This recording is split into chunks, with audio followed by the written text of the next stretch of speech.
우리 함께 기도드릴 때 나사렛 성결교회 현해춘 감독님 기도 인도해 주시기 바랍니다.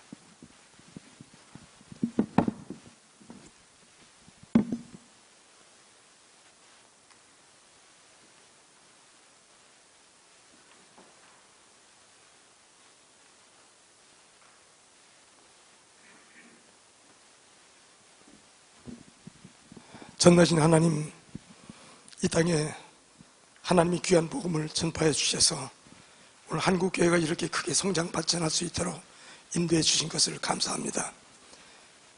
오늘같이 다양하고 어려운 환경 속에서 교회가 생존을 지켜나가기 어려울 만큼 어려운 환경에 직면해 있고, 또 많은 분들이 오랫동안 심각한 고민들을 해왔습니다.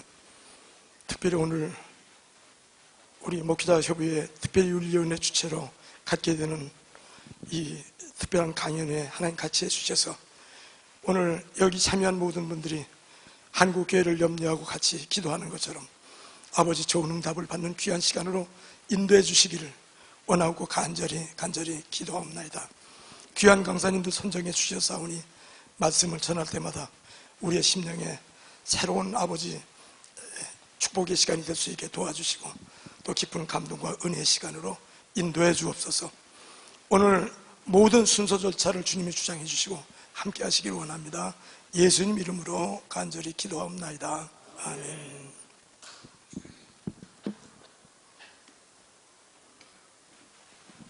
하나님 말씀은 여러분들이 가지고 계신 순서지에 고린도후서 5장 17절 말씀을 봉독합니다. 그런즉 누구든지 그리스도 안에 있으면 새로운 피조물이라. 이전 것은 지나갔으니 보라 새 것이 되었도다. 아멘. 이 말씀 위에 큰 은혜가 있기를 바랍니다. 이 시간에는 하나님의 말씀을 성공회 주교이신 박경주 주교님께서 말씀이 전할 때 큰 은혜가 있기를 바랍니다.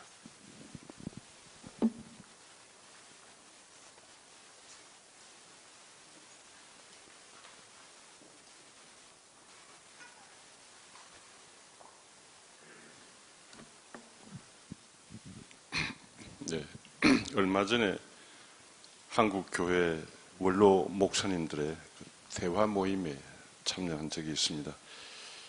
그 자리에서 교회 역사를 전공한 한 신학교의 교수님 한 분이 종교개혁의 역사적 의미를 간단하게 설명하고 현재 한국교회가 안고 있는 문제를 진단했습니다.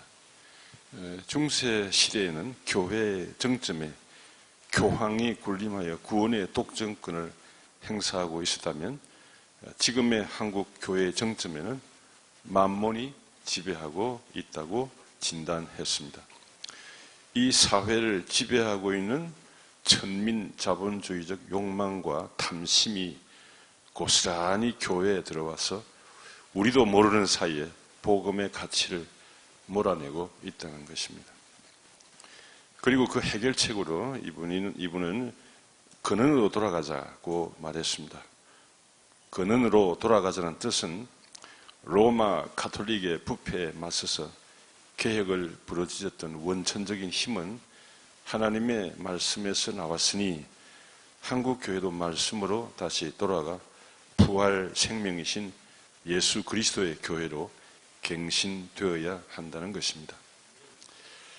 또한 이곳에 참석하는 목사님은 지금 한국교회는 하나님의 말씀이 없다고 했습니다. 하나님의 말씀으로 돌아가자 혹은 하나님의 말씀이 없다는 이 말은 도대체 무슨 뜻입니까? 중세 시대에는 성경이 모두 라틴어로 쓰여져 있어서 일반 평민들은 무슨 말인지 이해할 수 없었고 교회의 성직자들조차도 정확한 이해가 결여된 그런 상황이었습니다. 그런 상황에서는 하나님의 말씀을 교인들이 알아들을 수 있도록 성경을 자국으로 번역할 필요가 있었고 말씀을 깊이 연구해야만 했습니다. 루터의 종교개혁이 일어나기 100년 전에 이미 영국의 존 위클리프가 성경을 영어로 번역했고 체코의 얀 후스가 성경을 체코어로 번역하면서 교회 개혁은 이미 시작되었다고 할 수 있습니다. 종교 개혁가들의 성경에 대한 바른 이해와 그들의 가르침을 따르는 일반 대중들의 호응을 통해 종교 개혁은 꽃을 피울 수 있었다고 하겠습니다. 그러나 지금 이 시대는 상황이 좀 다릅니다. 성서는 아무나 읽고 이해하고 실천할 수 있는 길이 열렸고 수많은 설교와 강해와 주석들이 인터넷에서 차고 넘치는 시대입니다. 한국 교회는 하나님의 말씀이 없는 것이 아닙니다. 핸드폰을 통해서 언제 어디서나 말씀에 접할 수 있고 수많은 설교를 들을 수 있습니다. 역사상 그 어느 때보다도 하나님의 말씀은 풍요롭게 우리들에게 들려오고 있습니다. 그런데도 왜 교회는 변하지 않고 사람들은 교회를 떠나가며 가난한 교인들이 생기는 것입니까? 지금 한국 교회는 하나님의 말씀은 들려오는데 그 말씀이 더 이상 그 힘을 발휘할 수 없게 된 것과 같습니다. 성경이 가르치는 복음의 가치는 교회에서 더 이상 힘을 쓰지 못하고 교회는 만문의 힘에 굴복하고 있는 것 같습니다. 다른 말로 얘기하자면 신앙의 언어는 지금 이 시대를 살아가는 많은 사람들에게 그 힘을 잃어버리고 있다고 할 수 있습니다.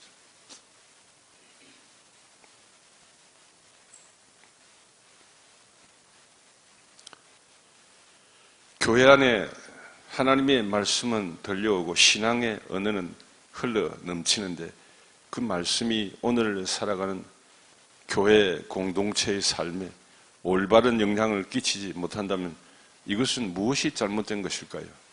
한국 교회가 성경 말씀을 읽고 듣고 연구하고 선포는 하지만 근본적으로 말씀을 믿고 따르고자 하는 마음이 우리 안에 혹시 없는 것은 아닐까 하는 생각을 저는 해봅니다.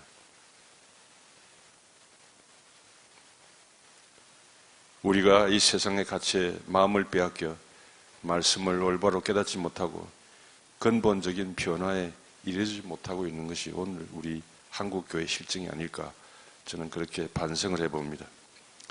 신앙의 길은 질문에서부터 시작이 됩니다. 나는 누구이며 어디로부터 와서 어디로 가는 존재인가? 예수라고 하는 분은 나와 무슨 관계인가? 이러한 근본적인 질문이 우리에게 없었다면 우리는 신앙의 길을 걷지 않았을지도 모릅니다. 그러나 우리는 성경을 통해 궁극적인 질문에 대답을 얻었고 나를 따라오너라 하고 부르신 주님의 음성을 듣고 그 길을 따르는 선택을 했습니다. 그러나 한국 교회는 지금 다시 한번 근본적인 질문을 해야 할 때라고 저는 생각합니다. 이 시대에 예수 그리스도를 믿고 그분의 삶의 자취를 따른다는 것이 도대체 무엇을 의미하는지를 치열하게 물어야 할 때가 지금이라고 생각합니다. 그리고 우리의 믿음이 이 시대를 살아가는 고달프고 고통받는 사람들에게 과연 설득력이 있는 것인지, 과연 복음의 가치가 이 시대를 구원할 수 있는 것인지를 물어야 합니다. 그리고 우리는 이러한 질문에 대해서 자신의 삶으로 대답해야 할 책임이 있습니다. 오늘 우리들이 기억하는 소중한 신앙의 선조들은 당시의 시대적인 상황 속에서 복음의 가치를 믿고 실천했던 분들입니다. 우리들에게도 그러한 가능성은 남아있다고 저는 생각합니다. 부활하신 주님은 신앙 선배들의 주님이시기도 하지만 오늘을 살아가는 우리들의 주님도 되십니다. 옛날 로마의 황제가 주님이 아니라 예수 그리스도께서 우리의 주님이시며 교황이 주님이 아니라 부활과 생명이신 예수 그리스도께서 우리의 주님이시며 이 세상의 권력과 만몬이 교회의 주님이 아니라는 것을 우리는 다시 한번 이 시대를 향해서 크게 외쳐야 할 것입니다. 오늘 이 모임이 우리들에게 그런 믿음을 깨우쳐주고 우리가 다시 한번 새로워지는 변화의 시간이 되기를 저는 간절히 바랍니다.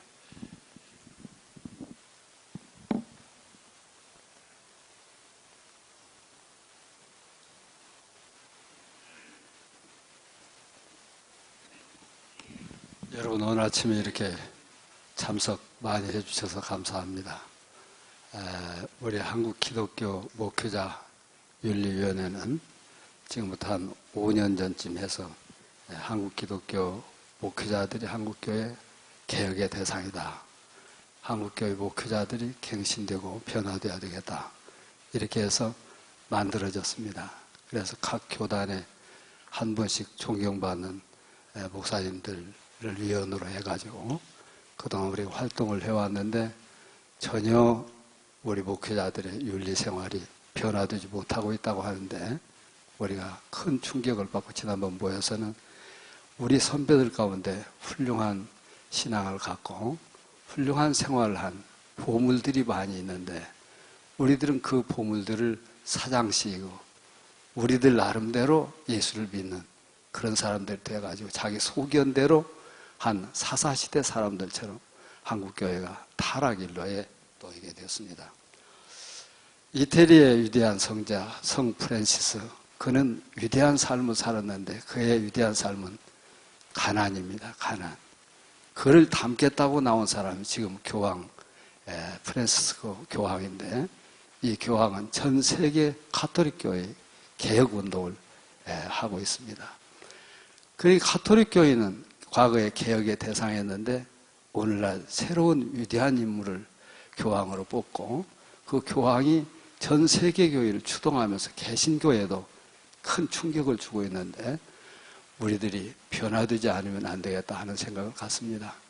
프란시스코는 그가 세상을 떠난 지가 수백 년 돼도 그의 영성은 온 세계를 감동시키고 있습니다.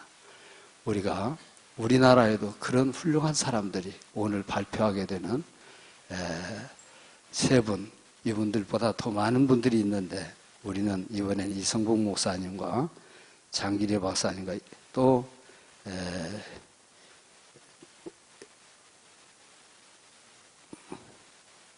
이기풍 목사님, 이 세 분을 우리가 그들의 삶, 그들의 가난, 그들의 청빈, 그들의 성스러운 가난, 그것을 한번 조명하고 한국교회 이런 운동을 한번 벌려보자 해서 오늘 이렇게 자리를 마련했습니다. 오늘 이렇게 여러분들이 아침에 많이 나오셔서 감사하고 오늘 이 말씀이 각 신문과 방송 같은 데 나와서 한국교회에 이런 재산이 있는데 이 재산을, 이 보물을 우리가 잘 활용하고 우리들도 닮아서 그런 훌륭한 한국교회를 만들자, 그런 뜻에서 오늘 이렇게 자리를 만들었습니다. 이 시간부터 말씀을 증거해 주실 분들은 이기풍 목사님의 선교와 삶에 대해서 서울신학대학의 박명수 교수님, 또 이성복 목사님의 가난과 고난과 섬김의 삶을 기리며 한국복음주의협회 회장이신 김명영 목사님, 또 장기려 박사님의 가난과 고난과 섬김의 삶을 기리며 호신대학의 이상규 교수님, 이상규 교수님 멀리 부산에서 이렇게 멀리 달려오셔가지고 오늘 이렇게 새벽에 참여해 주신 것 감사합니다. 차례로 나오셔서 말씀을 하실 때 올라올 때 박수로 좀 격려해 주시고 좋은 말씀 해 주시기를 바랍니다.